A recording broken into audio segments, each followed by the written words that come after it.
तो दिखने में नॉर्मल बट थोड़ा ट्रिकी एमसीक्यू, कंसेप्ट आपके बिल्कुल क्लियर होने चाहिए, तभी आपके एमसीक्यू सही होने वाले हैं। आओ जरा देखते हैं। तो देखिए, एक विष्णु लिमिटेड कोई कंपनी है जिन्होंने फॉरफिट किए हैं 20 शेयर्स, और जो एक शेयर है वो 10 रुपए का है और 8 रुपए उस पर मांगे गए हैं, जिसके ऊपर शेयर होल्डर ने थोड़ा सा पैसा पे कर दिया। कितना? 5 रुपए पर शेयर पे कर दिए हैं, जिसमें से 15 शेयर हैं वो रीइशू कर दिए गए हैं। माना कैंसिल हुए थे 20 शेयर, लेकिन 15 शेयर रीइशू हो चुके हैं और जो 6 रुपए के दाम पर हुए हैं। ठीक है जी, ओके। अब ये मांग क्या रहे हैं? ये मांग रहे हैं what is the balance in a share forfeited account after the relevant amount has been transferred to capital reserve. अब देखिए, आपको कंसेप्चुअली मालूम होना चाहिए कि जो शुरुआत में माना हमने कैंसिल किए हैं 20 शेयर्स, लेकिन उसमें से कुछ शेयर्स तो हमने रीइशू कर दिए हैं। अब जितने शेयर्स आपने रीइशू कर दिए हैं तो उनका तो सारा हिसाब किताब पूरा हो चुका होगा, यानी उनके रेस्पेक्ट में तो अगर कोई भी हमें नुकसान हुआ होगा, और जो डेफिनेटली नुकसान हुआ है, हमने 6 रुपए में शेयर इशू किया है तो 10 का शेयर 6 में इशू हुआ तो पूरे 4 रुपए का नुकसान।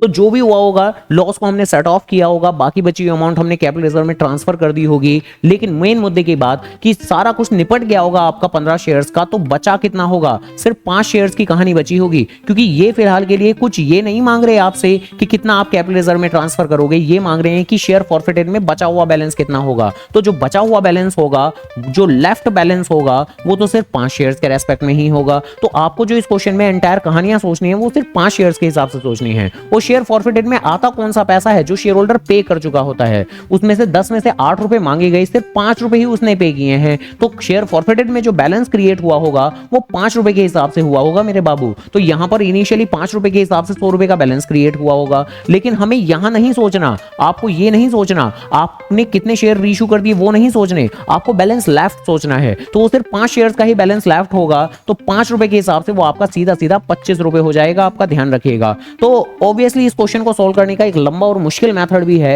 लेकिन वो करने की जरूरत नहीं है आपको। सीधा सीधा सा कि भाई बैलेंस लेफ्ट आपको बताना है, तो कितने शेयर रिमेन अनइश्यूड रह गए, कितने शेयर ऐसे हैं जो अभी तक आपने इशू नहीं किए गए हैं, आप सिर्फ उतना कंक्लूड करें और फिर जितना शेयर होल्डर ने पे कर दिया है उससे आप मल्टीप्लाई करें, तो आपका फाइनल आंसर सी पार्ट निकल के आ जाएगा। तो ऐसे ही और ट्रिकी क्वेश्चंस अच्छे से आराम से समझने के लिए वीडियो को लाइक, चैनल को जरूर सब्सक्राइब